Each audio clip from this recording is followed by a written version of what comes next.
that they want to welcome them, because you don't know who is entering in your country. Amen. And I'll tell you, we need more legal immigrants like you in this country. I'll tell you what. And it makes me upset that for me it's difficult. I'm respecting the law. I'm here. If I have to be here legally, I'm gonna go back to Italy because I cannot work. And it makes me upset seeing someone that comes here illegally and does whatever he wants. That's it. God bless you. You want a hat?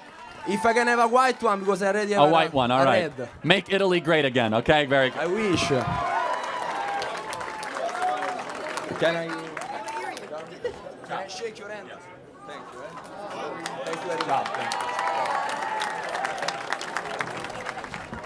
Hi, Charlie. I'm a senior in high school named Trevor, and I want to start off by saying thank you for coming to this beautiful city of San Diego. I just want to get your quick thoughts on two very specific topics. One being the photo of Kilmar Garcia's hand that Trump held up, and him advocating in an interview the other day with Terry Moran about it not being photoshopped in any way. I want to get your thoughts on that. Yeah, I mean, it wasn't photoshopped. It was labeled. Right, but he didn't say that. He said that the literal letters and numbers MS-13 were on. No, they are. I mean, I have the picture here. Yeah, it's photoshopped. No, it's not. That's called labeling, not right, photoshopping. Right, I agree that he labeled it, but Trump was saying that they were on there. He kept going on and on about it for 2 minutes. I don't know the point of what you're making. The iconography, I can look it up. Right. Literally means MS-13. I completely agree that those logos were on each of his knuckles. I'm saying that the letters MS and the numbers 13 were not on there, but in the photo that Trump held up, they were, and he advocates that they were, like, on his hand, not that they were labels. I don't know what you're talking about, but sure. What's your next contention? Okay, and then I want to just get two things that you disagree with Trump that he's done in his current presidency. Canada should not be the 51st state. Okay. And I think, not even a disagreement, I think we should have caution to try to go to war with Iran. Okay. We should be very careful about bombing the Houthis and getting closer to a war with Iran. That's all I have. Thank you. Thank you very much. Yeah, Appreciate it. Thank you. You want? Yeah, thank you. Thanks. Yes. Who's up? All right, How are we doing, Mr. Kirk? Yeah, hi. This is, I'm not going to sit here and act like I'm going to be like a debate king here. You know, you have 10 years of experience on me. And I had a quick question, though, about on abortion, if that's okay with you. Right? So I think when we talk about abortion, I think we really get into this idea of like when we should assign personhood, right? So you clearly believe that life begins at conception, and I think it would be better if we shift that metric to a more based on sentience. And I believe that and the question I have for you is that since you believe that life begins at birth, let's say we have a person that's grown to old age and they have died and they have absolutely showing no brain activity at all. Would you believe that shooting that person, that dead person, is the equivalent of a human life? Yeah, I mean, it is a human life, but those are two totally separate things. One is no more, and the other one's not yet. Right. So not yet is different than no more. If someone's at the end of their life and there's nothing more we can do to continue their life, that is a different moral conversation than someone that has not yet been completely grown as a human as you and I. Two totally different moral circumstances, so you can't conflate the two. Right. But I think they both have the same problem where, it's about the presence of consciousness, right? Then. No, it's not a problem. One, the consciousness will come. One will not. So they're two separate things. One has potentiality. Yeah. One does not. So you can't conflate the two together. But okay, let's say let me use a different analogy then. Let's say I have a blueprint to a building, right? And I have the materials for the building, and you destroy those materials. The materials of the building isn't the building in itself. Can we both agree that there's a difference between those two?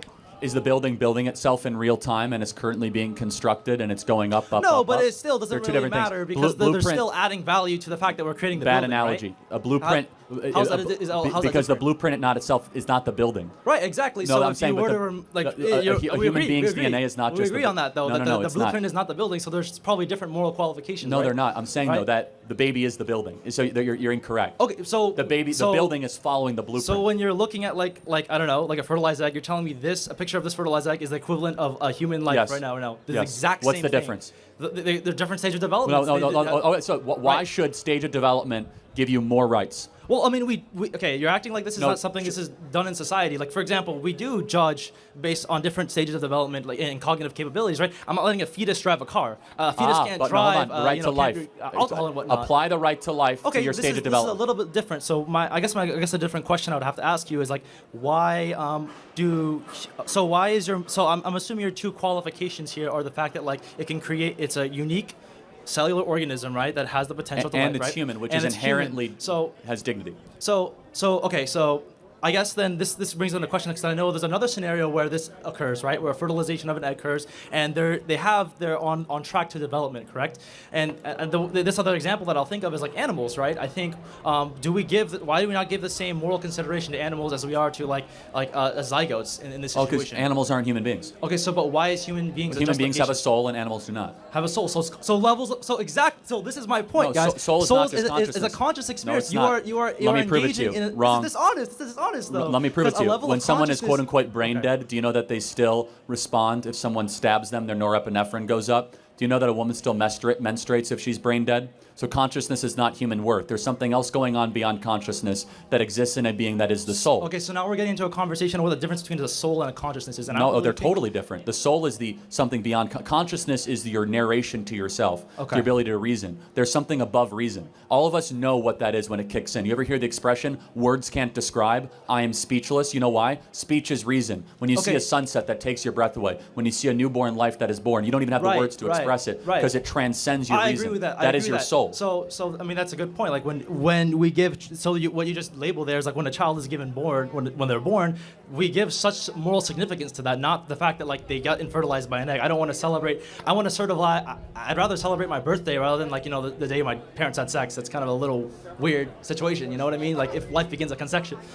Well, it's called your birthday for a reason, Right, but you were a living being, not. It seems that like society You kind were of 9 months prior. gravitates to this idea of like an actual human being existing that gives moral value, right? One is your entrance to the world. The other one Right. is the actual creation of your being. Two different Right. things. Your birthday is when you entered the world. Right, For example, your birthday could be at 28 weeks, not 36 Okay. weeks. So everybody has a different day when you exit the womb, but it's Okay. not when your worth begins. That's not when your value begins. That's simply when you exit the womb. Right. So I have a good question. I really want to get back to this idea of like you give more moral value to the level of the fact that like that humans that are developed have a soul in comparison to like a zygote that, or actually no, animals or a animals, is coyote. that- Okay, so is that not the same comparison to like a zygote to a developed human being in the sense that we are a higher functioning conscious being in comparison to like this other thing that we can just actively kill whenever It doesn't we want? matter. I Why mean, does can it you not matter, actively though? kill a 1-year-old? Doesn't have as much acuity as you do or consciousness. Right, yeah, but like I mean, Can you? Can you kill a 1-year-old? That's the same thing because like this is Oh, of going course back it's the to same my thing. like What's the idea of difference in a sentience, 1-year-old right? and a 1-day-old zygote? What's the moral difference? The level of consciousness. Oh, right? so one's bigger. One's more developed. One's older. One more The developed. consciousness No, is completely sure, irrelevant. Sure. Because How is just it you know that irrelevant? a 1-day-old out of the womb doesn't have a lot of consciousness at all. Okay, sure, It that's can't fine. speak. It can't really. It's kind of Right. like disembobulated. But you don't get less rights for that.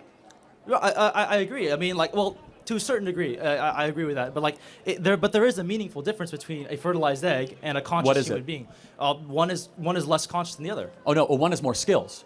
But like, what's the innate moral difference? And prove it to me. Because it seems like we do restrict rights, and we do actually change rights based on development and consciousness. No, and about cognitive life. experience, So right? like a 4-year-old. Right. What is the innate moral difference of a 4-year-old and a zygote? One is more conscious. Okay, got it. So I think that's irrelevant. I think they're both human beings deserving of protection. Consciousness alone is not a marker of dignity. Okay, but so then what is your marker of dignity? Is Being that a because- human being. Being a human being. So is your argument a little bit circular though? There, it's just like it's No, just it's not. because we deserve rights because we're human being. Yeah, of course. I mean, it's self-evident. We are human beings with a soul, therefore we have rights. So we deserve rights because we're human beings because we're human beings. So like how am I supposed to win against this argument here? You can't. See, okay, yeah, exactly. So it's Because inherently it's called a okay. self-evident truth. So like, It's yeah. called self-evident. So it is. That's why the pro-life position is irrefutable. But is so that then- because you have to posit human Right, beings have rights? and that's that. And is not a kind of a concern that like we base all our entire ideology on this one illogical circle that. No, that it's not goes back and illogical. forth? It's incredibly Yeah, right. logical. So like, we are human beings, what I'm and we interested believe in that is they matter. Like, if you were to remove this circle here, then you would have to actually be pro-life in the sense of be pro-life to all life. Oh, we are. Right. So No, no, pro-life no, to no, like but no, animals, but no, and kind of but we don't saying, believe I'm- human look, beings I'm are- not like a vegan or anything. I'm not But vegetarian. human beings I are not the think moral this- same if you as were- a bird. It's not the same thing. For multiple reasons, because a human being has characteristics and qualities, and most importantly, we believe as Christians, human beings have a soul that a bird does not have. Okay, so characteristics and qualities. And only, like... let me interrupt one more. Sorry, the West, no whether problem. you agree or not, sorry to interrupt, we believe the human being is the only thing made in the image of the Creator, Imago Dei. Okay. Okay, so when you say characteristics and qualities, what does that mean to me? What does that mean to me? Well, first of all, not just the ability to reason, but also the ability to sympathize, empathize, feel, predict, plan, conjecture, to have mercy, forgiveness, to be able to be all introspective. Things. I love that. I love that about us human beings. Oh, no, I know. I'm not being sarcastic. No, but we point. human beings are exceptional, actually. I mean, versus the beasts of the wild, of which we should appreciate and adore. But again, more beyond that, we come after this from a soft religious view, because you don't have to be Christian to believe this, that the human being has innate, inherent, embedded, let's just say, dignity that a fox does not. Right. Yeah. So what you just did there is kind of like my argument here. You're saying that like because we are human, we are more developed, we have higher cognitive reasoning, we're able to sympathize, emotion, and reason, do all these great things. Right. But the thing is, well, I guess that's a religious belief, though. Well, that's an interesting question. I think that consciousness is the soul, and that's where why if you don't believe in God, it's easy to go want to murder a bunch of people. And I'm not criticizing you. It goes back to just a common theme here. If you believe in God, every human being has dignity. Well, you're kind of intuition pumping there about saying if it's murder, because we haven't really discussed, we haven't even agreed on whether of course, if the human being and the elimination of human life is murder, but that's fine. We're just. This is why it's very hard to change people that don't believe in God to be pro-life, because you don't necessarily believe that human life is necessarily special.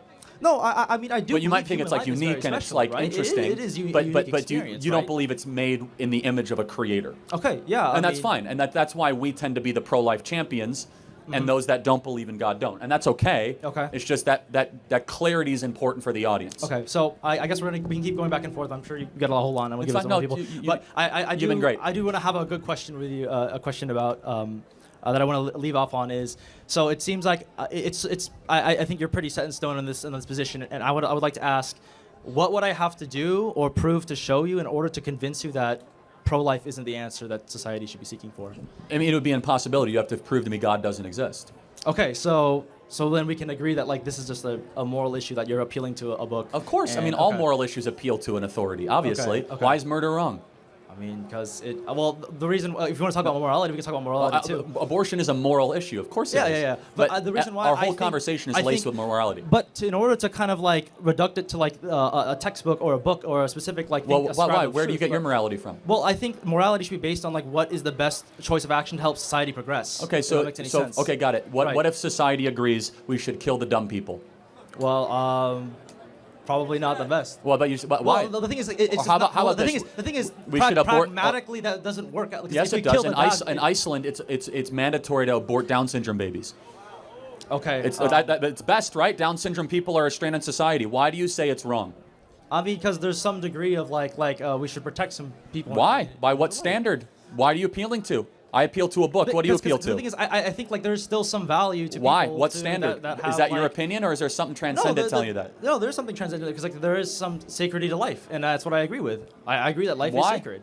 That's why I would agree that if you adopted a more broader pro-life stance, I think I would be more on side of that. Like if you want to have a society where we're forcing women to breed and pump out children, then I would say you would have to create that society where like it is more able for them to do that, and in addition to not be indiscriminate between life. So I think I would agree with that sentiment, right? Thank you for your time. Appreciate it. Okay, sorry. Yeah. Thank you. Hat? Yeah, I'll give you a hat. Thank you. Hey. Charlie. Oh, thank you. Can you sign it?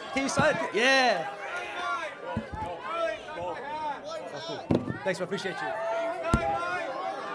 Charlie, can I please get a white hat? I want to ask a question. Okay, who's up? Can I ask a question? You sure you don't want to give these guys a little chance to... Okay, all right, perfect. Thank you. All right, so we're talking objective truths here, right, Charlie? Okay, so thing is, here's an objective truth. Every single policy the Republicans claim they're for, they've basically done the opposite of, right? Every time you repeal a piece of abortion legislature, the coat hanger business gains a few new customers, right? And even after they're born, you guys don't give as much of a crap about them after they're out of the womb, right? you don't want to pay That's for not them. true. Why would you say that? Because you guys have an active war against education. You guys have an Hold on, active time war out, time against out. free lunches. Hold on, just Come because on. you don't want to throw government money at something doesn't mean you don't care about them. Time out. We want to have more police, so safer streets, so kids don't get killed in crossfire, gang agree, sure. gang shootings. We want to have a secure southern border so that hundreds of thousands of girls are not sold into sex slavery every single year. We want school choice so that kids can have a better education. We actually want a balanced budget so the U.S. dollar will be around for future generations. I reject this whole thing that, oh, you guys are only pro-life at birth. No, every policy that we have is rooted in a pro-life position. Okay, all right. So let's move a little bit on from that. I'm not saying I've lost yet, because a woman did kill her own child literally like a couple of days ago. On day of birth, 60 years in prison, as she should have. But like that is a abortion problem. She was raped. But, yeah, I know, but let's hold move. on. But if she would have killed the baby while it was in the womb, it would have been okay. So why was it wrong to kill the baby outside the womb? Because the baby could cry. Oh, the baby can't cry in a womb? Okay. No, you want tell- to talk about? No. You brought it up. Why is it? Okay. Why is it bad right. to slit the throat of a baby once it's born, but okay to slit the throat of the baby that's in the womb? Less cells, just straight up less cells. I would one say day as difference. as One just day to count the difference. cells, less cells, right? Wait, so the amount of cells you have dictate your moral worth? I have more. I do not want to get into this moral thing. No, you already did. Okay, Hold then on. we will. I Then have we will. more. Would you go into a crowd of black people and say the N-word? Would you? If there's no moral covenant against that, would you go? If I gave you $500 right now, would you? Would you? No. Would you say it? No. What's stopping you? I mean, What's stopping honestly, you? What line in the Bible is going to stop you going up to a group of guys and go, hey, fellas, mind if I say a word? Mind Will if you I say speak it? my piece? No. you say the word? Because I have a Oh. different set of morals. I Oh, say by what that's just wrong. By what moral is that wrong? By morals of around find out. I'm going to get my jumped. I will get the out of me. This is Oh. presumptuous. I don't know about you, but any kind of argument that there's an objective morality Of course that doesn't there is. depend. Was Hitler objectively evil? Yeah. Okay, so we agree. Amount of cells gone. Biomass. That's kind of. So wait, so does someone who is older have moral rights than a 4-year-old because they have more cells? Depends on the person. Okay. Listen, mine makes right? I got more inches on that guy. I could probably jump him. I mean, like, if... Listen, not to start a fight. I have no offense. I didn't even point at a person. What, did I point at you? I'm sorry if I did. I'd lose against him. If I was pointing at him, I would lose. But, okay. Here's what I actually want to talk about, okay? We've gone a little sidetracked. That was my preamble. Hey, listen. All right? I want to talk to you about DEI, right? Because I have a feeling that I'm a white man, right? You are? I would say I am, right? I would say I'm a white guy. I may be entirely Chinese, but what even is a white guy, right? Throughout history, right? Irish people and Polish people were not considered white people. Then you're gonna say in 17 blah, blah, blah, blah, blah, they technically were counted. Right now, you look at the books, Arabic people are called What's the white question? people. We got a long line. Do you disagree with the fact that I'm white? I mean, look, I don't know what you are. You don't look very white to me, but I mean, like, not. You don't look very white to me either. I mean, I'm like the whitest person you'll ever meet, right? actually. I'm a phrenologist. I'm paler than you are. Look at me. Okay, great. Look at me, okay? So, I don't think there's a physical objective quality that defines being a white guy, I think, right? Because if you look at the book, it's not a country of origin. There's no country of origin for white people. It's like saying Asian people are one race. Caucasian is the better term, but Well, I would prefer I'm not to talking talk about white race all the people. time, but yeah. Well, all right. Then what's the problem with, like, let's say a Mexican? There's no problem There's with no problem with Mexicans? Then what was your beef against Kilmar Abrego Garcia? He was in court for different reasons. And then What's my beef with a wife-beating, child-abusing gang member here illegally? I don't know, the fact that he's a wife-beating, child-abusing gang member here illegally, that's my beef with him. Okay. And he's from El Salvador, not Mexico. Racist, get that right? Oh, my bad. Who's doing it now, dude? Hey, wait All a right, second. thank you very much. Hold Next, on. thank you. All right, one last thing. Anyone want this hat? Take that get off my campus. No, I'll be here for another hour and a half.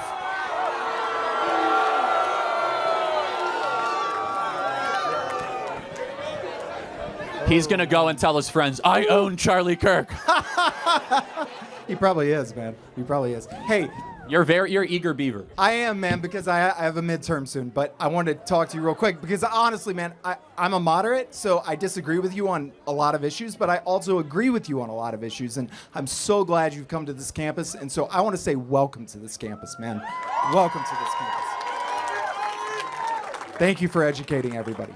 But One thing that we don't talk about often, especially as Republicans, and again, I'm a moderate. Sometimes this past election I was Republican, but we don't talk about social mobility a lot. We don't talk about like the debt to GDP ratio. Trump, his tax cuts and jobs plan, man, it's really like it's not decreasing our deficit at all. And we're at the highest rates we've ever been at since World War II. We're literally going to surpass, 100% debt to GDP ratio. And there's no plan, at least under the Obama plan, we were going to raise like $650 billion over the next 10 years, which I know isn't enough. But I mean, come on, we've got to do something about that. And like, what's the deal with that? We need more spending cuts. I mean, we don't know yet what the plan is going to look like, but I hope we have spending cuts across the board. I mean, I agree with you. We need to balance our budget. It's a major threat to our country. Well, the big thing is too, man. I mean, I'm an older student, right? I'm clearly not 19 anymore, or at least maybe you think so, but whatever. It took me a while to get here, man. It took me a while to get to college. I got on a med school shirt. I actually switched to economics because I hope I can get in rooms with guys like you one day and have these discussions. But look, man, it took me forever to get here. It took me forever to get to college. And the only reason that I'm here today is because I had to move from a Republican state to such a liberal state like California so that I could actually get an education because it was completely unaffordable. And we just don't address that.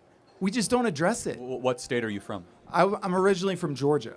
And I know it swings back and forth, but still, I mean, there's just no opportunities there, man. I mean, I tried my hardest my whole life, man. Believe me, I work and I work and I work and I pound and I save, but there are no opportunities. I would just push back a little bit, though. I mean, a lot more people are leaving California than coming into California. Like I understand but those are wealthy people that are leaving. No, that's not true. No, a lot of working middle class people are leaving this state. The opportunities are in states like Texas and Arizona and Florida, and increasingly not here in this state. But the opportunity for social mobility is here. I mean, for instance, for me to get to the first, for me to be in the first quartile of my income and to make it all the way up to the fifth, for me to, be working my butt off, making a $40,000. You're very unusual to say that because California has the highest housing prices in the country, the highest cost of living, the most homelessness.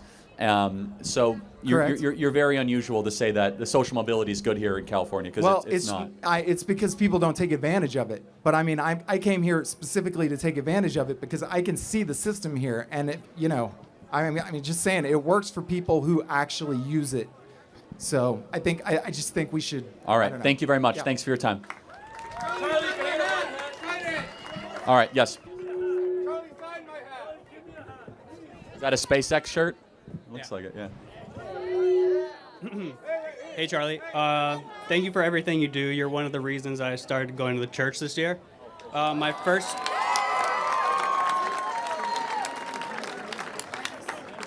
first question is, with the population crisis going on, how can abortion not be justified when the baby will not be able to reproduce, such as a baby with Down syndrome? Defend your abortion stance if the result will be less humans in the following generation. Okay, so are you asking me as a hypothetical, or can you restate that, please? So with the population crisis going on... Collapse, yeah. Collapse, exactly. How can abortion not be justified when the baby, such as someone who has Down syndrome, will not be able to reproduce for the following generation? Oh, yeah, I mean, look. Oh, you're talking about abortion for Down syndrome. Or anyone who will not be a Down syndrome baby has dignity regardless of its capacity to not produce. If you find out that, do people that have infertility problems, do they not get human rights? Right? I mean, so if someone can't reproduce, that doesn't mean they shouldn't be allowed to live. Got it. Next question is, with the rise in Bible sales and church attendance, as someone who didn't grow up with religion, what advice would you give to someone who's trying to welcome religion into their life and find their faith? I love that question. Read your Bible every single day. Fight your flesh. Your flesh is going to want to do easy and immediate things like drink and go out and do stuff. Find difficult and hard stuff and find your aim as a man and point everything you can towards it. And spread the good news of God and Jesus Christ in every possible way that you can, and put Jesus first in everything that you do. Awesome. Thank you. Can I shake your hand? Yes, thank you. Thank you, man. God bless you. Yes, thank you. Got to sign one. Thank you. Who's up? Yeah.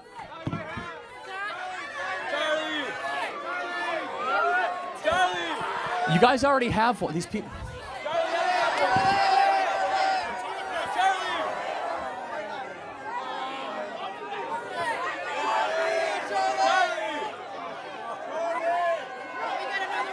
All right, here we go. Yes. I don't. What? I don't believe that we could use Christianity as. I don't believe that we could use Christianity as a good moral basis for certain laws, considering that historically speaking, Christianity has committed many atrocities. I mean, the Christian Crusades killed many people, and they destroyed a lot of our written texts that didn't agree with Christian points, like, for example, the works of Sappho. The works of what? Sappho. Yeah, I have no idea what you're talking about. Well, anyways, I don't.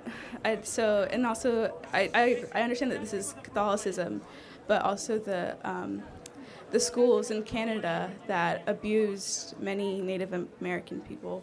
I just don't see how we could argue that Christianity is the great moral authority that you're saying it is for making these laws when arguably they've done a lot of horrible things. What moral code do you live by? I'm a Buddhist, so I mean... So it's all about yourself? No, it's just about being... Well, I guess you could say that. But I know, yeah, I know Buddhism. So let's play it out. What is the top accomplishment of a Buddhist? I guess just to be a good person and... No, to reach nirvana, you know that. Well, yes, but not everyone can reach nirvana. I know, but you want to try to ascend, right?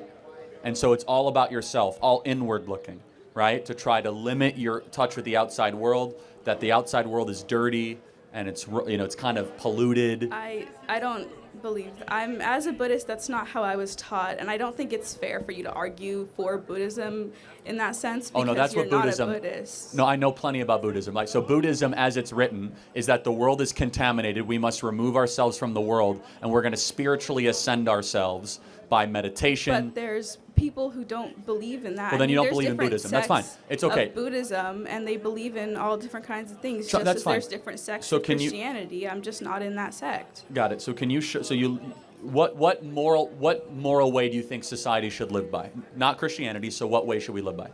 I think that it's not as much about morality as much as societal, and it's just societal needs. Like, for example, like abortion. We can't argue that, you know, Christianity is the reason that we should not allow abortions when clearly there's both a medical and a societal need for abortions. There's not a medical reason to kill babies, right? So that doesn't exist.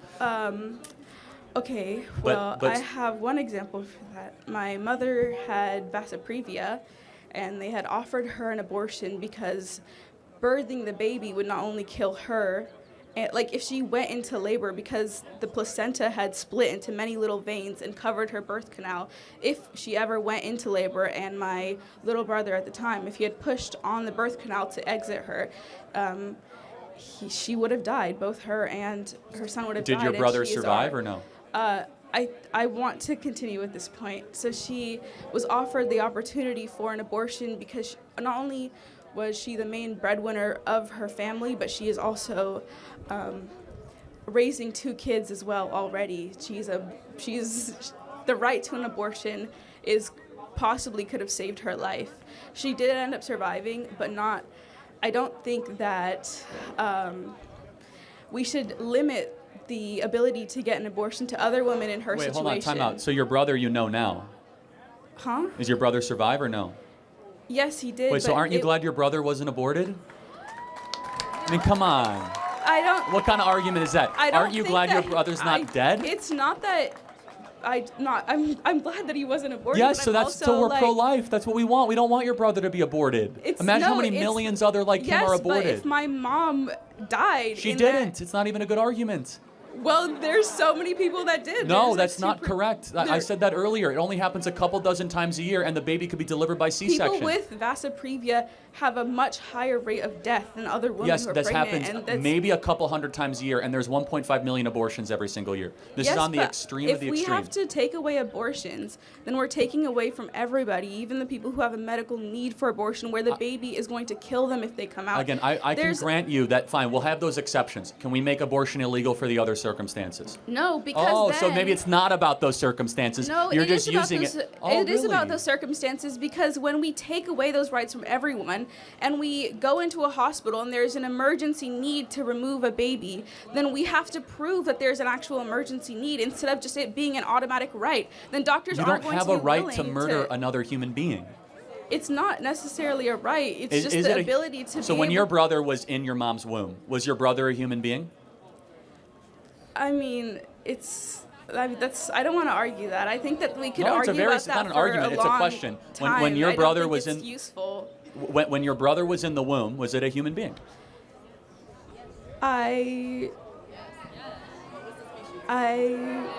believe that on my moral compass, I believe that he was, but I don't think that my moral compass should dictate the medical needs Got it. and the So what societal moral needs compass? of others. Fine. What moral compass should we use to write laws then? Not necessarily a single one. I think that everyone's moral compass is different, and which that one we should wins? be able to. Which one should say? Let's, for the example, one that supports women the most, the one that by allows what women to standard get though? medical. Why is that? Why is that good? I mean, by what book do you reference? By some moral standard you're appealing to. What is it? Sorry, what? No, yeah. By what moral standard do you say that we should have health care for women? Why? What? At some point, you're basing this on something. What is it? I think that it's not even a moral standard. It's in the is? Oh. Constitution. Women should have equal rights, and that includes the right to. You do not have a right to choice. murder another because life is the first right. We've been through that. But I'm saying, but at some point you say you don't want Christianity to have the moral source. So I ask you, by what moral code should we live by? Well, I don't think there's a defining moral code that we should live by. We all Of course have there is. different- Should we help the sick? Well, yes, Should we help but the poor? there's okay, but my Should moral we code feed the as hungry? a Buddhist is that I should never kill an animal. And many Christians hunt. Many people, kill animals for a living. That's how I'm they not make talking a about your living. personal. Society has to make decisions, right? Yeah, So- and when society makes decisions, they should account for the fact that everyone has a different moral compass. but then- if but we're then- a society that, first of all, a modern society, we shouldn't be basing our moral compass Oh, off but hold of on a a second. book You're made thousands of years You're ago. well, first of all, Buddhism's very old too. But contradicting. No, I agree. Yeah, That's why I don't think Buddhism. but I there's don't a- think we should ban people there's going a out to contradiction hunt here, though. because Time I out. don't believe in killing At animals. some point, we have to decide what laws to make. We have yeah, to say something. and I think the laws should be dependent on on what? how we can most benefit the people already existing in our society. But okay, Our- but don't people in the womb exist? That's you could argue that for so long. I don't think it's really useful when It's we're very talking useful. about. Are you Okay. glad you weren't aborted? Are you glad you weren't aborted? I'm not. I mean, if it was something that if aborting me would have benefited my mother far more than having me would have, then I wouldn't be necessarily angry about it. It's not.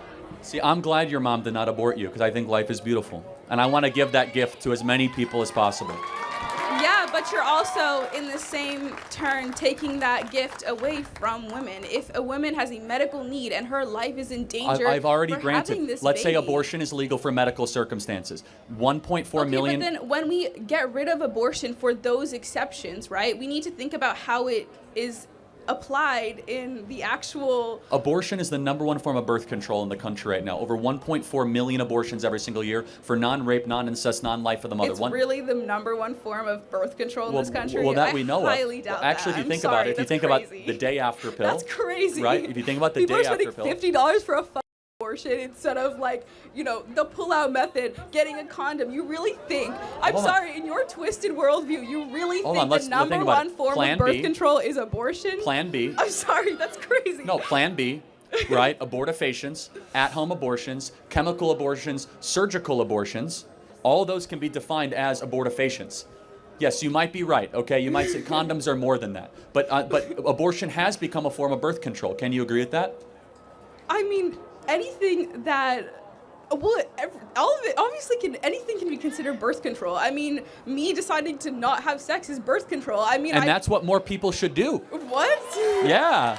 I don't know, because I don't think that that's necessarily something that we can police. Like, what, you're going to go into people's I'm bedrooms not policing, but I'm saying, though, if you're going to decide to have sex, don't kill the baby after you have sex.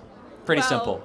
I Because don't you think made a that- decision to get pregnant. I don't think that that's necessarily a good argument. I mean, there's more nuance to that. There's no nuance to it. A human life exists. I can't murder someone in the crowd. Why? Because murder is wrong. You can't murder someone in a womb. Why? Because murder is wrong. Thank you for your time.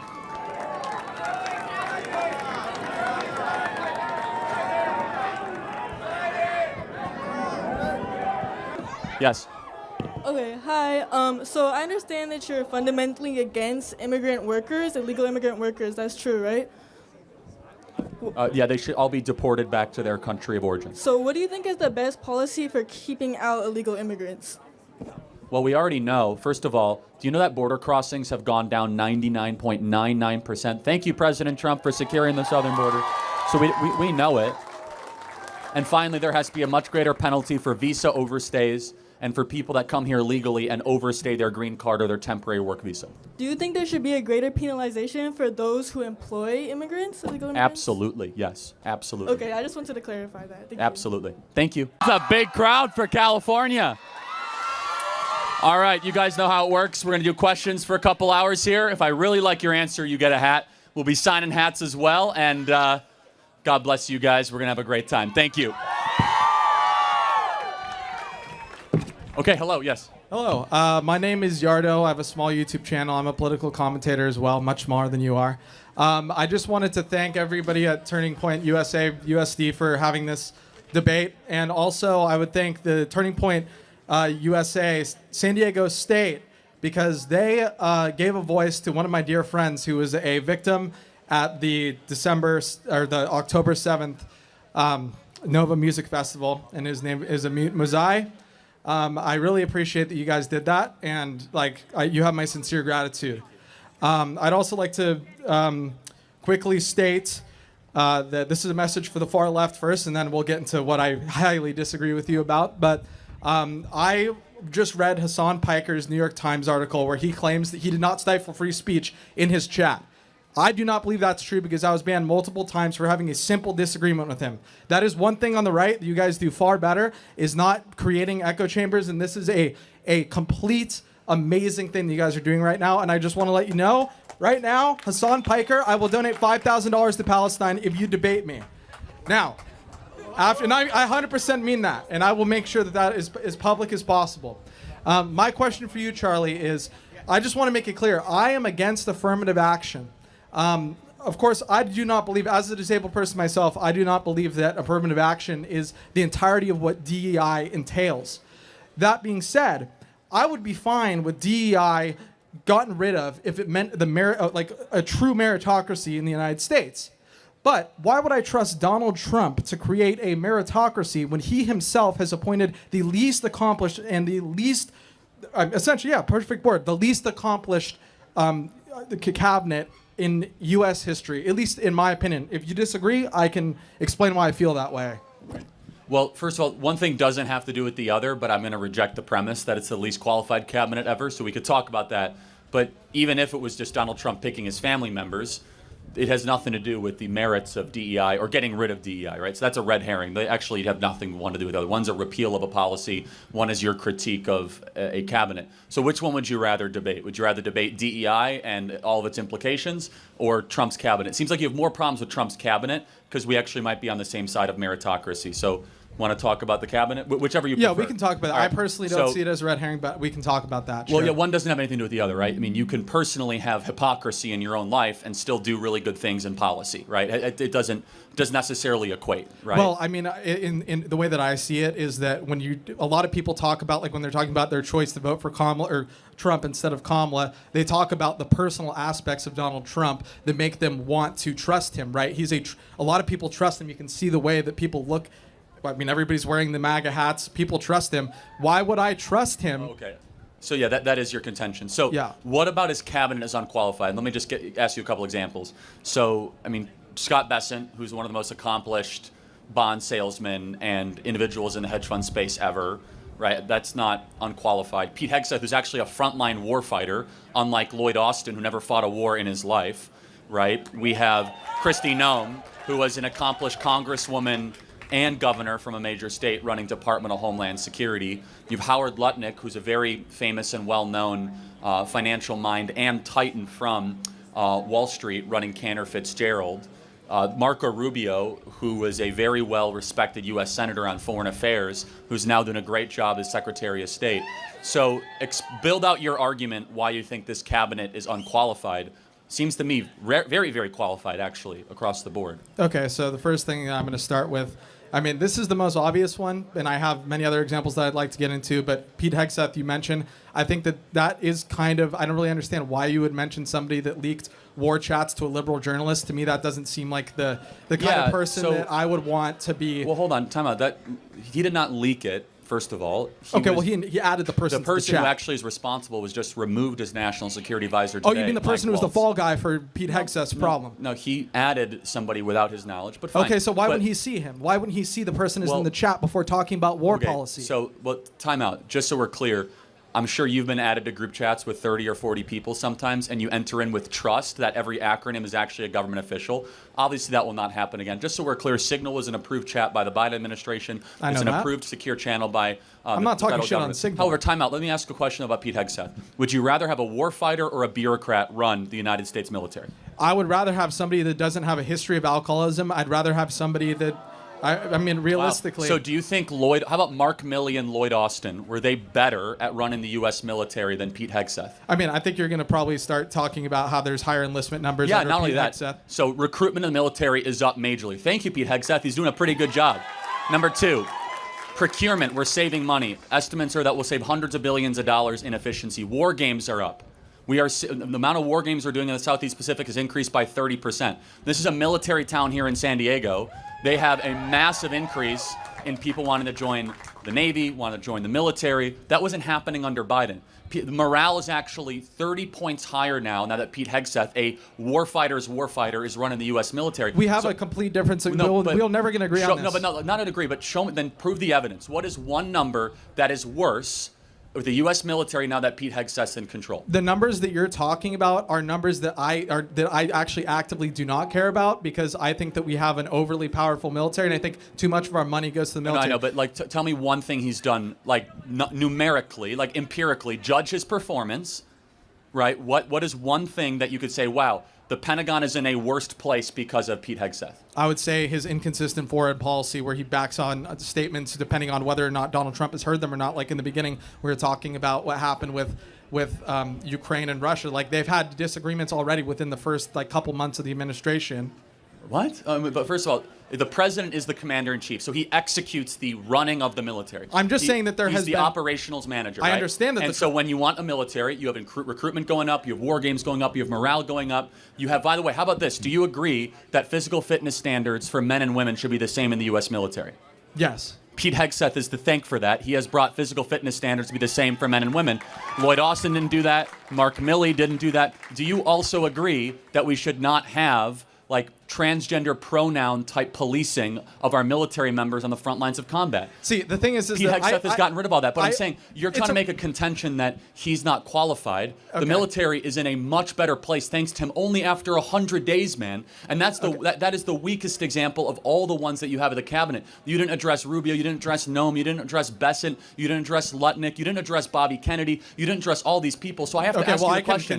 I can continue addressing people. But every one of these departments is in a substantially and an empirically better place than it was. Okay, including the Department of Education that's been completely defunded, and somebody who literally. I'm so glad it's being defunded. Okay, I bet you are, but guess what? Most Americans aren't, and that's the reality. Wrong. Donald Trump. Okay, yeah, just because you have a bunch of people here saying that doesn't mean that's the reality. Let me prove it to you. Donald Trump ran on a pledge to get rid of the Department of Education. We can agree with that? No, yes or no? Yes. Yes. He won a popular vote. The vast majority of people voted knowing that the Department of Education was going to get eliminated. If you truly believe that the vast majority of people were educated enough about the fact of Donald Trump's opinion on the voters aren't very Department smart. Now that's what we're going after. No, I'm simply just responding to what you said. What you said Insult is that the voters. They don't know. No, I know a lot of people that voted for Trump who had absolutely no idea that he was going to defund and of course, this is just an anecdote, but I know that this is the truth. Not everybody, when they vote, looks at every single little thing and every little aspect like you and I might of why we would vote for somebody. Like, we're both political commentators. Right, fine. And as a political commentator, then I will argue more forcefully against you, because now you're not just like a college kid searching for this.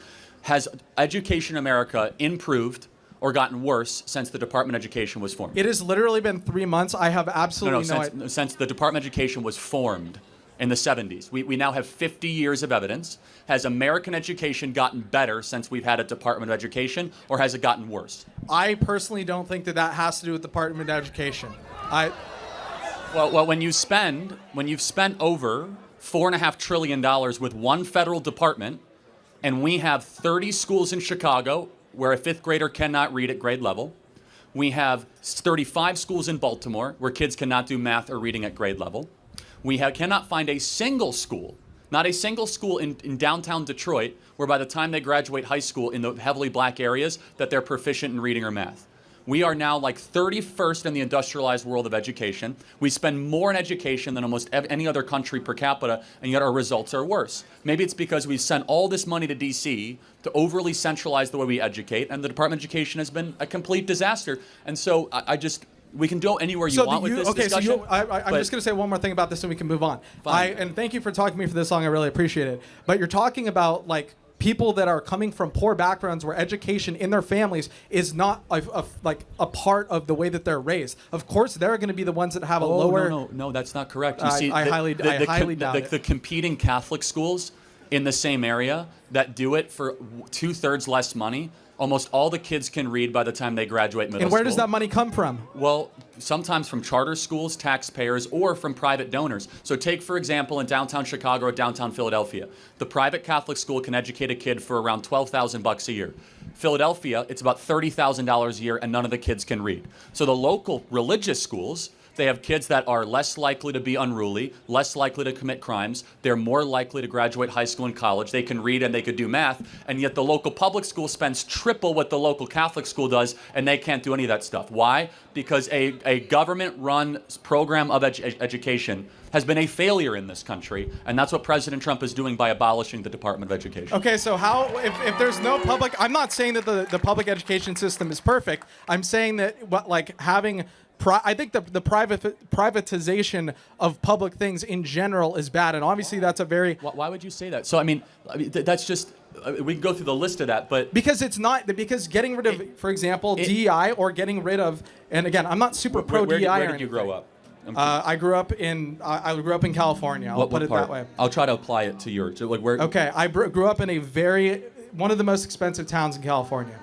Okay, Montecito? I don't know, I'm guessing. Yeah, no, something like that. I don't want to talk because I'm a political commentator. I'm not saying my name, but I will tell you that seeing that we had three 82-inch TVs in my school for a public school when other kids in Compton had absolutely nothing, and I know a big part of that is because... So why is that? It's property taxes, right? And so, yes, however, let's just get down to the core of it, which is that in San Diego, are the private schools or the public schools more desirable?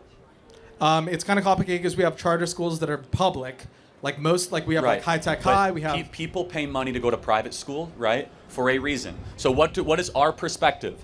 The money should follow the child. You should have school choice. You should be able to go to whatever the school of your choosing, and it works super well. But the good private schools that you talk about these ones in Chicago with cherry-picked data. When we're talking about San Diego, they cost about $40,000 a year. It's not cherry-picked data. It is cherry-picked data. Talking about a single example of a Catholic school that's publicly funded or funded by donors. There's hundreds of these exampents. Okay, right? Hundreds of these examples, but the reality is that the majority of them, you have to pay an exorbitant amount of money in order to get into them. Right. So then what per capita, per pupil in San Diego, what do you think they charge per student in the public school? Anywhere between $25,000 to $35,000. I have no idea, and I don't think that it has anything to do with the debate we're having. No, it has everything to do with it. And I'll just close with this. So there's 21 million people that work for the government in this country, 11 million education. 11 million in education. How many of the 11 million do you think are teachers? I see. You're just Yes. coming up. Look, No, it's super can you imp- this repeat is your the- question? Because No, it's I thought okay. we were going to continue because we There- barely and then- talked about anything I want to talk about. Well, but no, I mean, we did freewheeling. That's what this is, right? So there's 11 million people that work in education in America. How many would you guess are teachers? I'm assuming that it's very bloated, and I'm just going to guess that 2 million are teachers. Yeah, it's about 2 to 3. It's like 3.5 to 4 million. So that means that 7 million people that work in education are unnecessary administrators and paper pushers. And why is that important? Because we've not been funding teachers or education the last 30 years. We've been funding unnecessarily bureaucracy in our education the last 30 or 40 years. And President Trump goes to abolish it. Thank you for your time. I got to get to the next question. Thank you.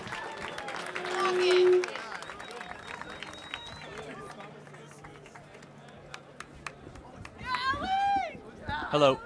Hi. My name's Ellie. Overall, just to go into my question, I am conservative. So going into this, I was like, oh, like what should I ask you about? I think overall, I was going through different policies, and in general, I agree. Ultimately, I think the topic of my question is how to approach politics in school and in general with this function. I've found that a lot of times, when I talk to people who are on the other side of me, they are surprised to find out what I think, and my ideas are not that crazy. It's like when you actually get into the meat of it, it's like, oh, actually, maybe it does make sense. And so I think it's really valuable to start giving these ideas to the world. And so this is one of these options. But I guess my question is this the best way? Because when I hear, like, for example, on Reddit, they're like, don't approach him, don't do this, he's just doing that, he's doing this, he's doing that, he's using all these tactics.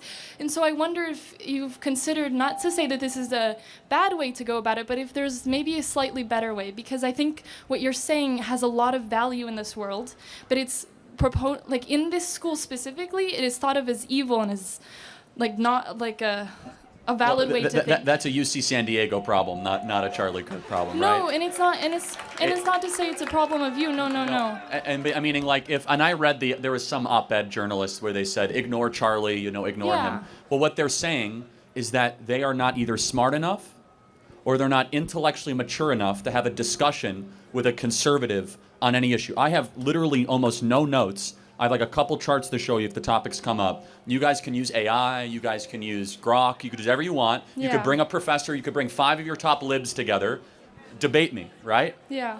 Other side? Okay, Yeah. Thank you. And you guys can debate me at any time. I fail to understand why, well, actually I know the reason. Speech is not a left-wing value. And they do not believe in freedom of speech, they believe in totalitarian control. There are exceptions to that.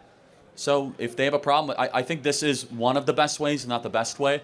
I literally could not be more open to disagreement. I say if you disagree, you go to the front of the line. Yeah. And I mean, how often do you as conservatives get a chance to challenge liberals on campus, right? And being welcomed, ever? Oh, absolutely, almost never. Definitely because not in speech class. is not a left-wing value.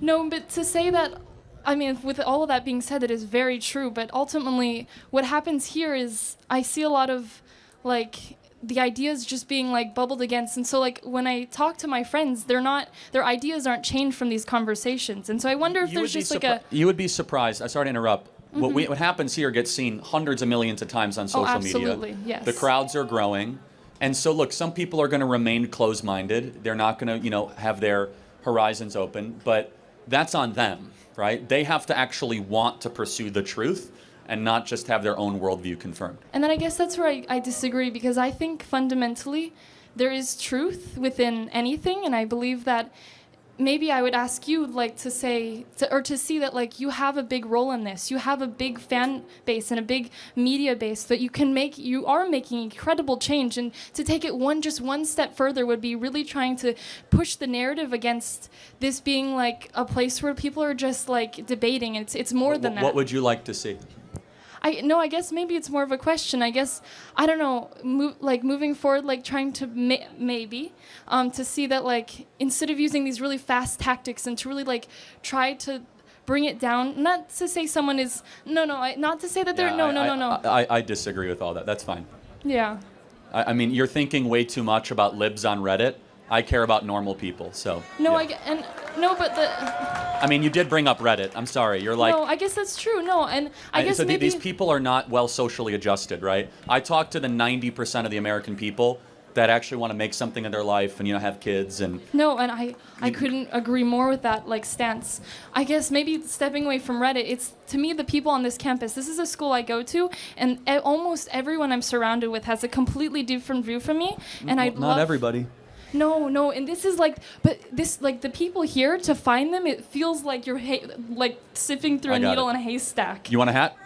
Sure. All right. Thank you very much. Thank you. Thank you. Next question. Disagreements, come to the front of the line. Yes.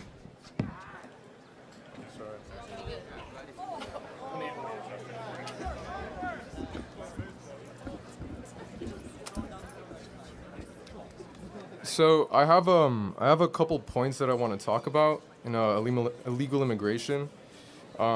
Is it okay if I say all of them with no interruptions? Okay, cool.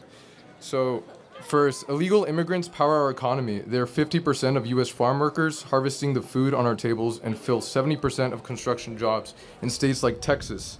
They pay $13 billion annually in taxes, including $2 billion to Social Security that they can't claim. Deporting them would slash agricultural output by $60 billion and raise food prices by 6%.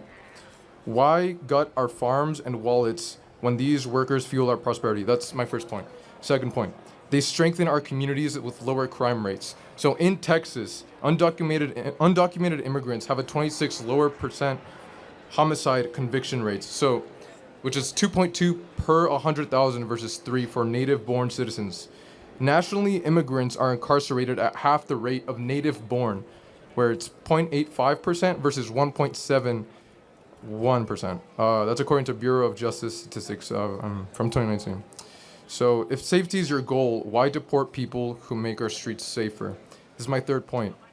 Mass deportation tears apart American families. Over 4.4 million U.S. citizens children have an undocumented parent, and in Texas, 1 in 7 kids lives in a mixed status household. Okay, this is my fourth point. Deportation is a fiscal nightmare. Removing 11 million people would cost $315 to $400 billion, more than the entire Homeland Security budget, and shrink our GDP by 1.7 trillion over 10 years. And this is my last point. Our immigration system is broken, pushing people to cross illegally. Visa waits Mexicans can exceed 20 years, and the asylum blockage is 1.3 million cases, with hearings 4 to 6 years out. Okay.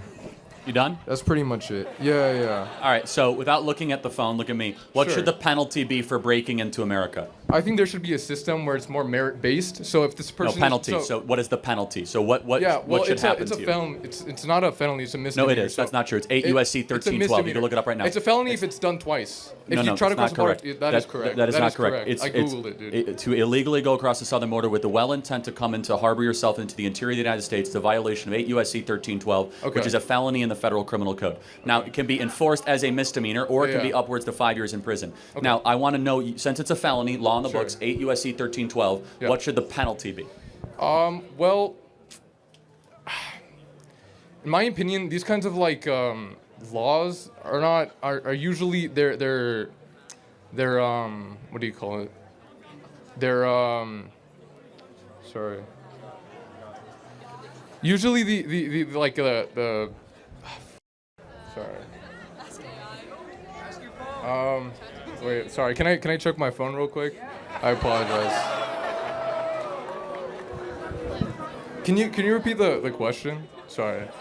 What should the penalty be Okay. for someone that breaks or comes into America illegally? What should the penalty be? I think there should be a merit system where the people. Okay, the Not penalty. answer. All right, let's. That's the penalty. not the answer. It's a very simple moral Okay. and legal question. Okay, What sure. should the penalty be if you come into America illegally? Okay, so since it's a misdemeanor, not a felony, misdemeanors I are. just told you it's true, not 8. dude. You can look up on That's your not chat true. GPT what is Yeah, 8 yeah. USC. Look up what is 8 USC 1312. No, I know. I've already looked it up. Yes, when it's your second time crossing the border illegally, then it becomes a felony. It can be, and it is enforced as a felony And it usually is done as a misdemeanor citation because no one has the stones to do 20 million felony applications. Okay. So I just want to ask, Yeah.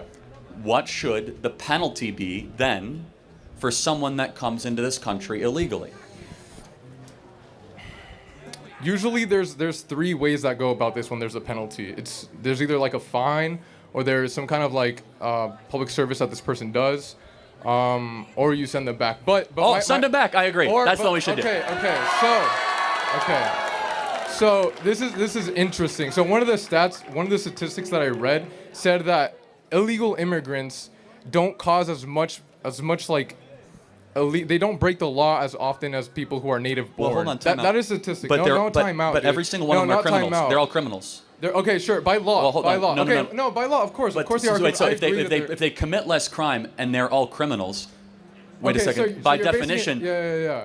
they all have broken the law by being here, and they break Okay. the law every day by staying here because you're Okay. actually not allowed to stay here either. Do you know that? Yeah, so yeah, every yeah. day you're here, you're actually continually breaking the law. You can't break in or harbor. That's what the federal law says. Okay. So by breaking in, it's not just the only law they broke. Every second you remain here, you're also Yeah. breaking the law. So that statistic is invalidated by just them breathing here. They're breaking the law. No, of course not. Of course not. So, of course, it makes sense for them when they're here. They're breaking the law because they're illegal immigrants, obviously. But once they're of course. So once they are here, what kind of harm are they actually doing? When you look at the numbers statistically, lot. No, that's not true. Okay, Black so look, wages have in gone Texas, down. Okay, in Texas, DUIs have gone up dramatically. Try not to interrupt, bro. Well, okay, hold so on. I'm interjecting, and I let you go uninterrupted with your whole soliloquy, true, yeah, right? thank so, you. So let me ask you a question now. Okay. So, if it is correct yeah, that illegal aliens commit less crimes, which of course it's not correct. that is correct. Look No, it up. In but Texas, they made a study in 2019. 26% are is lower. any crime? It's just not correct. But I'm That not is going to debate that. correct. It's I just proved it at its face because they commit a crime by being here every day. That is a crime. Okay, once they are here, what kind of crimes are they committing? Which is Okay, well they're 26%. Okay. Do you know the name less. Laken Riley? No, educate me. Oh, you don't. No. Do you know? Wow. Do you know the name Rachel Morin? No, I don't. Wow. Educate Okay. me. What So kind of... Laken Riley was a girl at the University of Georgia. Okay. There was a peeping Tommy, illegal alien, that was deported 5 times prior, and Biden kept on letting him back in.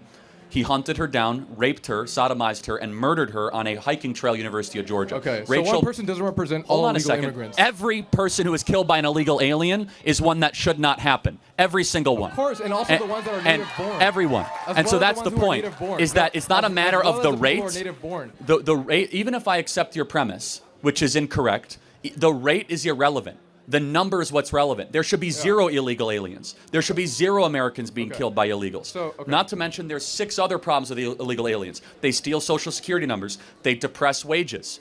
They are heavily involved. true. By the way, not to mention, a lot of people that cross on the southern border are also smuggling girls, weapons, and drugs alongside the southern border when they come. It's the largest slavery operation in American history that many illegal aliens help make possible on the southern border. And I guess the final question I'll have is, should a government serve its citizens first and foremost? Yeah, of course. Well, okay, there's been many people who are like very political leaders who have said that this place is built off of immigrants. Oh, is it? Wait, hold on. Let's think about that. Sure. First of all, it's legal, not illegal. But was America founded by immigrants or settlers? Settlers. That's not an immigrant. Yeah. Okay. An Well, that's not immigrant my is- point. My point is that just people brought who- up the nation built by immigrants. Yeah, We're actually not. because the political leaders have said that this place is built. Yeah, and they're from wrong. They're wrong. Political yes. leaders are wrong.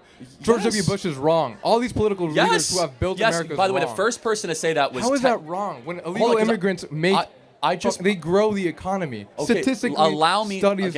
Allow me to build it out for you. Sure. Immigrants have helped at times in American history, but we are first and foremost a nation founded by settlers. Immigrants come to a country already built. Settlers come to a barren place and build something new. Right. This land was barren when people came. In the 1840s gold rush, this was not an easy place to live. Yeah. California was not exactly industrialized. There was not immigrants coming west to California. Those were settlers building a new place around, Western values. Finally, I would just ask the question, do you see a moral distinction between a legal immigrant and an illegal immigrant? Well, the argument is that they're cutting in line. Like their argument is that they're cutting in line in the 20-year process that it would take for someone to cross here legally. It's not 20, but yeah. At most it's 20. At most it's 20. Right now there's around like 1.2 million people who are currently waiting that would take 6 to 7 years for a hearing. And by the way, no one has a right to come to this country, just to be clear. Let me stay on track of what I was going to say. Okay, so people who come here usually, almost all the time when they come here, they benefit society. They benefit society. There's studies that have done this. Not necessarily. Not necessarily, but overall in general. But no, I fundamentally disagree with that. You can't disagree with a fact. Hold on. Do you think Ilhan Omar has enriched the United States of America? I don't know who. Do you think Rashida Tlaib?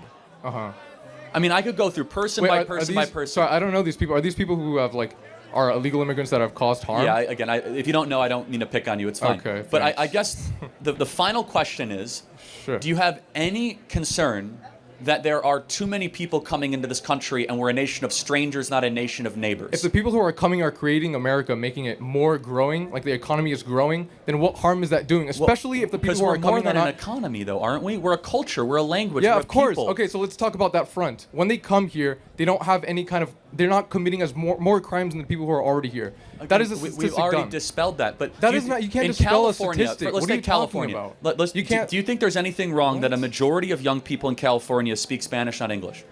Wait, sorry. Can you see the? Do you think there's anything wrong or troubling to the fact that a majority of people under the age of 30 here in the state speak Spanish, not English? Is there a problem with that? Well, yeah. Everyone should be able to have a ability to communicate with the rest of the crowd. So I don't know what the big issue of that. See, I think it's a huge problem when we have a nation where you can't communicate with your fellow neighbor. Simple solution: teach them how to speak English. What is your point? Yeah, and our schools don't do that actually. And also, have a better solution. Yeah. Don't import a bunch of people that don't speak English. You mean importing people who actually grow the economy? Well, but who don't. I reject your premise. That's not a premise. That's a study that's been done. Do you know what a premise is? I don't actually care as much about economic growth because we're one nation under. We're one nation under GDP. We're not one nation under GDP. We're a nation under God. Yeah. And when we lose social cohesion, and you import a bunch of people that don't share our values, that don't necessarily always assimilate, that's a major and serious problem. And we are a people first and foremost with a creed, and that creed is falling apart. Mass migration has not helped that creed. Yes, they might buy more trinkets. They might help depress wages. Mass migration, of course, can help. All good things, all great things for America that needs. Well, they help major corporations, but you know what they also do? They keep down the wages of working people. If you are a plumber, yes, of course. If you think about it, if you're a plumber, electrician, or a welder, and you have to compete against someone from Nicaragua who's willing to do it for $5 less an hour, that depresses the wages of the American citizen. Right. Yeah. So there's been studies that have done that also counteract that. Illegal immigrants. Well, let's use our reason. Let's use our reason. Our studies. Let's use our reason. How about statistics? How about our reason? So we've had mass migration for 20 years. Have wages gone up? I don't know. No, they haven't actually. So forget your studies. For 10 years we've had 30 million people come into America. Wages have gone down dramatically. Yeah. Maybe there's a reason why. Okay. So what I encourage you to do, just because there's a study that confirms, you should use your reason and look actually at self-evident truths. Be like, does that make sense? Can you name statistics are self-evident? Well, not always. Statistics are very misleading. Yes. Like, for example, I could say, did you know that 600 people a year die because of seatbelts? Well, that's a misleading statistic because over 100,000 lives are saved by seatbelts. That's an incomplete statistic. Wait, okay, so so that's a gray area. So where's the gray area where people are talking about where 26% of illegal immigrants who come here commit less crimes than native born? Okay, how many times have we been over this? That's just not correct. Well, that is correct. That is correct. Every single crime. It doesn't matter about the rate. This is a study that was done in Texas, the most diverse, second most diverse state. Every crime an illegal commits is one that should never have happened. Okay. It is a period. Yeah, of course, they should not be here. So I don't care about the rate. The rate is irrelevant. So let me just ask one final question. The rate is relevant. Someone broke into the country and cut in line. What should happen to them? Well, they're given. Ideally, there's a system. Ideally, there's a system that's merit-based, where these people then become part of the citizen. Like they become a legal citizen. Yeah, I mean, we have clarity but not agreement. I say deport them all back to their country of origin and put Americans first. That's not an appropriate solution. The American people voted for it, and it is appropriate. It isn't appropriate because most of the people that do come here illegally contribute positively to society. Dude. Statistically, Everything backs this. You're not Everything listening to backs anything I'm saying, and that's fine. They take jobs from Americans. They depress wages. They steal Social Security numbers. They commit a crime every single day that they're here. They flood our public schools. They flood our social services. They flood our hospitals. They are a burden on the taxpayer. They should go back and make their own country great again and apply and become a legal immigrant if they want to live here. Thank you very much. Thank you. Next question, yeah. Hi. Wow, that's aggressive. All right. Okay, jeez. Perfect. Get that guy a Valium or something. Xanax. Jeez. We good? All right. Good morning. So I am conservative, but there is one thing that I did want to debate you on. So you say that college is a scam and that so many students go hundreds of thousands in debt and useless degrees. I completely agree with that. My question is, why is it on the institutions and colleges and not on the students, since we as conservatives always focus on personal responsibility? When a quick That's Google a great search- question. Yeah, it should also be on the students as well. All right. Is there any thing about the universities and the universities should be doing then, since it is a capitalist society and they are trying to get profits? Yeah, I think that, I mean, I don't know what the endowment is here, but I think that the endowment should be used to help repay kids' student loans that they scammed. I think the fact that Harvard is sitting on $55 billion, I think that we should take the endowment money from places like Harvard, Princeton, and Yale and help kids pay off their student loans because they've been so severely scammed by the system. And what can students do? I mean, there's Google, there's tons of things that I think personal responsibility is a huge issue that a lot of students that I know are blaming it on the universities when they pick degrees that don't have much money or job opportunity or things like that. What should students be doing? Say that again? Sorry. What should students be doing since it is a personal responsibility? And a lot of students are blaming the universities and colleges for tricking them when a quick Google search would suffice. Yeah, it's hard to say. I mean, again, that's why I don't think as many people should be going to college. Yeah, and so, yeah. All right, thank you. I'll sign your hat. Thank you. Yep. All right, disagreements, you guys can come up. Yep.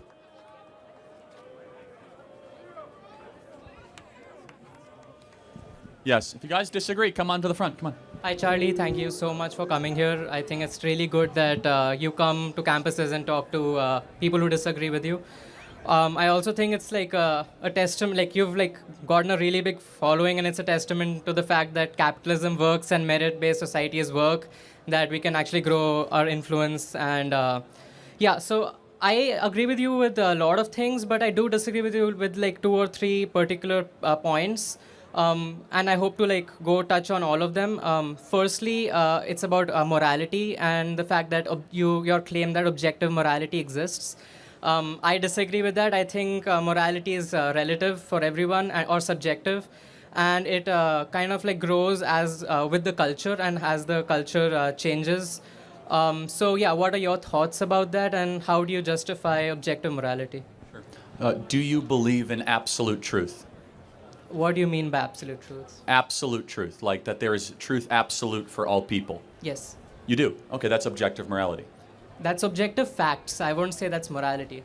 Okay, so do I have permission to ask you a provocative question? Sure. Was I know what you're going to ask. Okay, fine. I mean, was Hitler objectively wrong? No. So I do.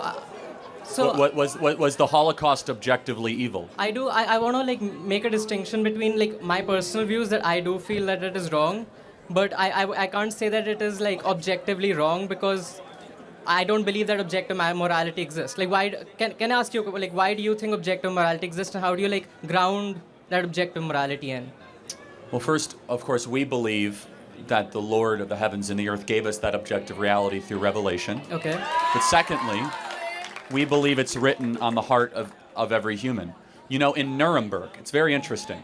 When they did the Nuremberg trials, and the Nazis basically said, well, in our country it was right, therefore it's right. Do you know that in Nuremberg they rejected that? They said, no, every human being knows that killing 6 million, babies and kids is wrong. And so do you think there's anything built into us of a moral compass that prevents us from doing evil and we have to try to stifle it? I think there are moral intuitions that everyone has, but again, like those moral intuitions can differ from person to person, right? Like I might say that like I don't know, like doing something is wrong, but like someone else might say, oh, it's fine in this situation. So like, how do you distinguish? Like, so it's obviously subjective, right? Like everyone might have their own opinions on what is right and what is wrong. So how do you how do you make a framework that says that, like, these are the rules of what is right and what is wrong, and like how do you ground The that? more important question is, do you believe in God? Which I guess you do not. I'm agnostic. Like, Yeah. Okay. So that's where. Okay. So if you don't believe in this, actually, what's your name? Sorry. Abhinav. Yeah. Well, you're making a great argument, and your argument is totally correct, which is that if you don't believe in God, then you cannot say that the Holocaust was wrong. In order to believe that, in order to believe something is objectively wrong, you must believe in God. Because if you believe in God, then you believe that there's a transcendent moral order that is over all of us. And you're proving that point, and it's not even a criticism. You are being consistent. Okay. And to your point, which is that, so we believe that there is a God that has rules for life. We believe that was given to Moses primarily at Mount Sinai. Thou shalt not murder, thou shalt not steal, thou shalt not commit adultery. And that every society and every culture lives under that natural law. And so, but it's very interesting that if we get away from the idea of a belief in God and the transcendent, you can see how dangerous that is for society, right? I wouldn't say it's dangerous because it really depends on what the morals the society adopts and like what their constitution is, what their values are. I don't know why that needs to be grounded in religion. Well, so let me ask. Okay, so would you say that murder is bad? Yes. I would say that. By yeah. what standard do you measure bad? I would say that like it's based on my environment, how I was raised, like what my cultural beliefs are. Like how everyone else like's morality has influenced my morality. So it's like I believe that it's like, for example, like I think you brought this up in some other debate that like some tribes might like are okay with child sacrifice or cannibalism or things like that, right? So for them that is okay. For me it's not, right? It really depends on what society we grow up in, I think. Yeah. So child sacrifice is not something you think that is objectively wrong. I'm just trying to understand how do I ground. Let's pay attention objective. up here, guys. Thanks. How do we ground what is objective?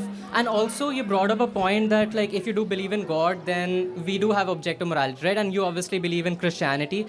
But my point is like if, for example, a different religion has different morals, how do you determine which one is objective? Because both will think that it's objective, right? So how do you make that determination? It's a great question. Well, first you have to look at, there's just a side show going on here. You have to look at the proof and the fruit of which that moral system has delivered.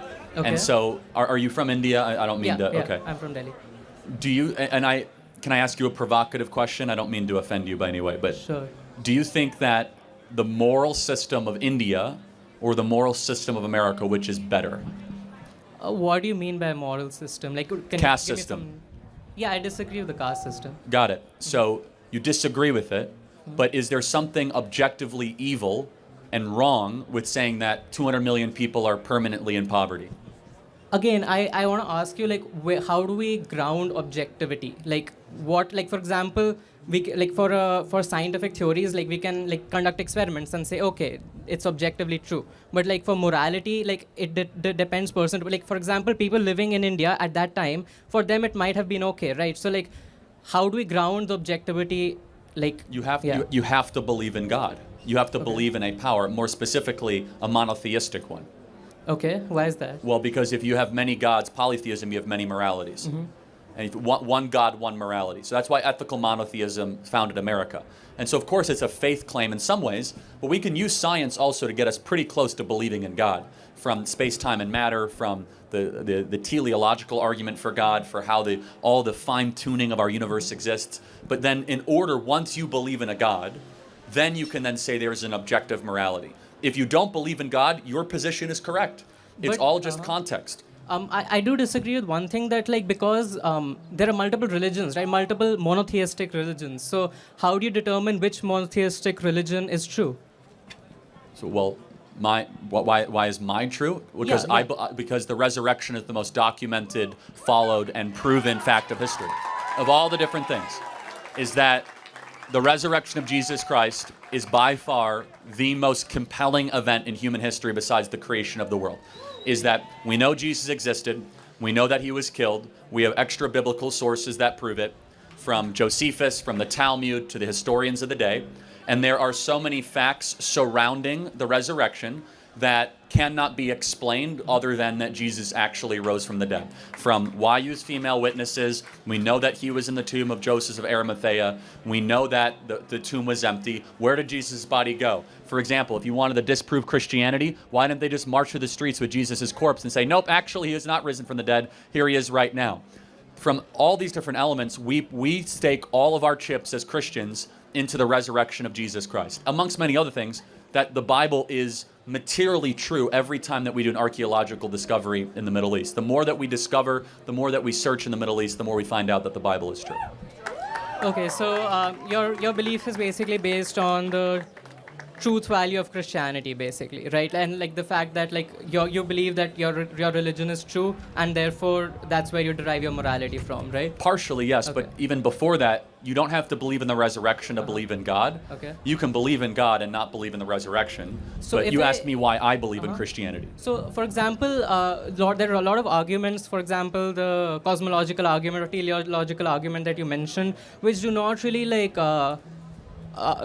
do not refer to like a particular God, right? It just refers to God in general. Correct. So And- how do you derive morality from just the existence of God without associating it with a particular religion? Yeah, so that's a great question. So you can use reason that if there is a God, then God would want us to live a certain way. And which way is best, which way is most efficacious. This is not my argument for it, but this would be a more deistic morality Okay. that some of the founding fathers had, that if there is a God, well then he probably wouldn't want us to screw up this place too much. He wouldn't want us to hurt each other, right? You can use your reason to get to that. Does that make sense? Yeah. And it's not a perfect fit. The Christian answer is a far better one, right? And a lot of what we consider to be correct moral thinking is rooted from a belief in objective morality.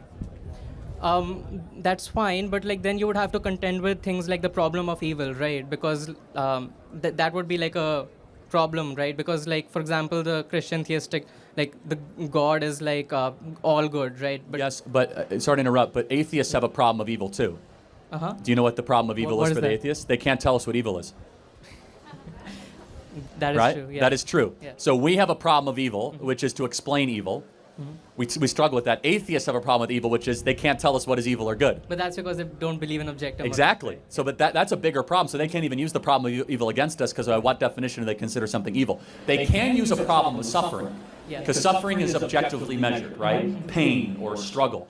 So yeah, I mean, look, the problem of evil, I don't have a great answer. I'm not going to like give an answer that no one's ever given. Evil actually, you could argue, is an absence of a good thing. Evil itself does not necessarily exist. It's just the absence of good, the same way that dark is the absence of life.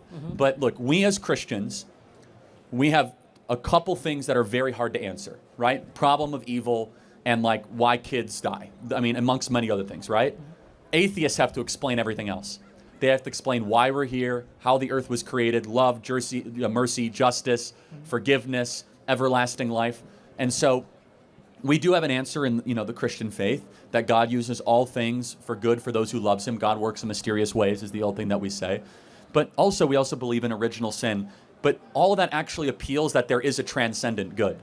Uh-huh.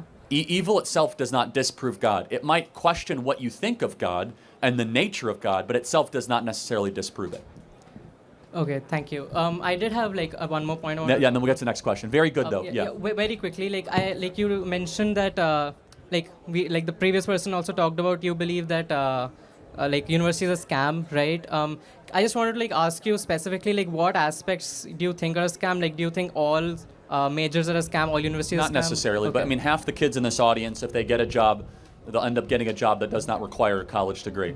So and I mean, you think about that. I mean, by the way, the national graduation rate's only 59%. 41% of people that enter college do not graduate. So I do agree with you that the tuition part of it can like nowadays, like on the internet you can find almost any information. Yep. I do believe that like the utility of universities is the networking that you can do with peers as well as like industry professionals, and also the resources that universities provide, especially for the STEM subjects.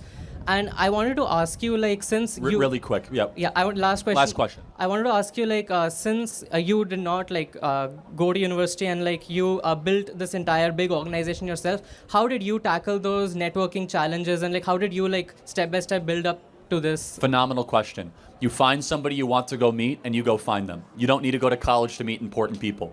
You literally can be like, okay, what do I want to do? Who's the best person in my local area? Find out what charities are involved. Call their office. Show up at their office. You'd be amazed at how many people are willing to work with you and meet you, but you don't need to necessarily go to college to be able to do that networking opportunity. Thank you so much. Very good. Do you want a hat? Okay, thank you. Excellent questions. Very thoughtful, my friend. Thank you. That's how it should be. Give it up for him. That was really good, everybody.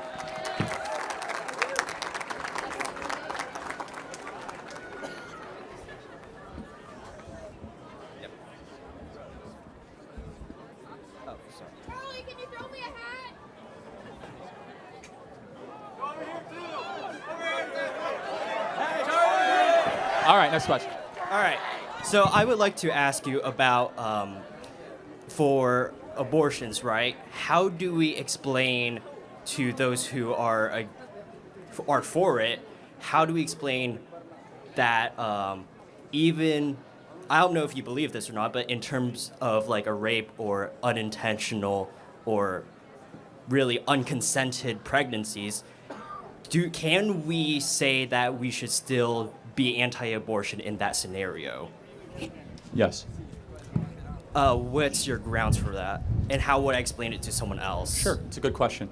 Let's say I have two ultrasounds here. One is an ultrasound of a baby from a loving marriage. The other one is a baby conceived in rape. Which one is which? We can't exactly tell. So they're both human beings?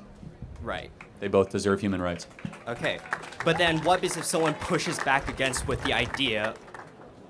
Do I... Closer, yeah. Oh. What happens if someone pushes back with the idea that now, in terms of the mother, right, one of them was willingly conceived while the other one was a forced conceived? Yeah, I mean, that's a fair argument.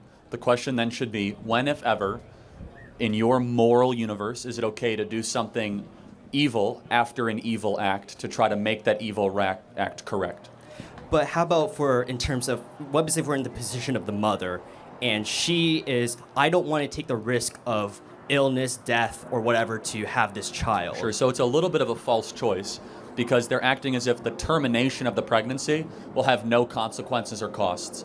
A lot of women that get abortions have regret. Women die when they get abortions. They have a lot of their health issues. It's not just like getting a haircut. So it's a little bit of a false choice. But we come after it from a very basic moral argument.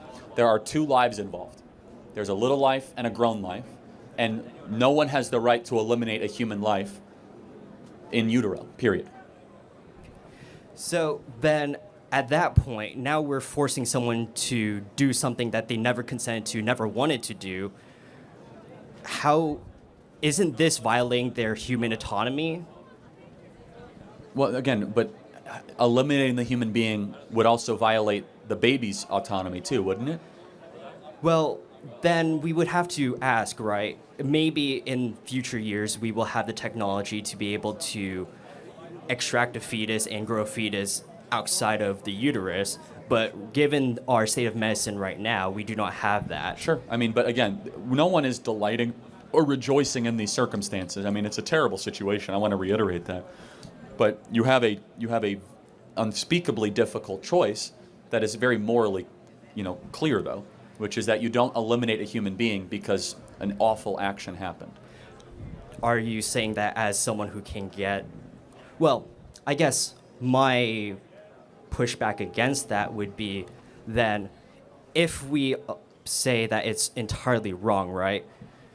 We're sacrificing someone's choice for someone's life, which is admirable, but... It's also morally correct. You don't get to murder someone smaller than you if it makes your life difficult. But then we can't exactly... See, the fetus does not have autonomy. It cannot exist outside of the uterus quite yet. Human dignity does not correlate with dependency. So dignity and dependency are not two things corrected. You have human dignity because you're a human being, not because of how dependent you are. So would you say that viability happens when... Viability is irrelevant. So then, at what point does human life begin then? Conception. conception, not even sperm or That's conception. eggs? Okay. That's conception. That's Well, I when just wanted to get when an that egg is base- fertilized. When an egg is fertilized, human life begins. Okay, so then when it's still a single cell with both chromosomes pairings, right? Well, That- it creates new DNA, right? So once the sperm and egg meet, literally something magical and inexplicable happens, where new DNA is formed. Okay, and then what happens? So then it attaches to the uterine wall, and I can go through the whole Yeah, gestational process. But. All right, so then we have the basis of human life. Now, what is if within the uterus, now that life is still alive, but is unable to proceed to, like, let's say, actual birth due to some medical situation that has happened? Well, has the baby died without outside intervention or with outside intervention? Let's say that is it an ectopic pregnancy or what? What you got to be very clear about the type of. The amniotic sac has yeah, that's ruptured. an ectopic pregnancy, right? So yeah, you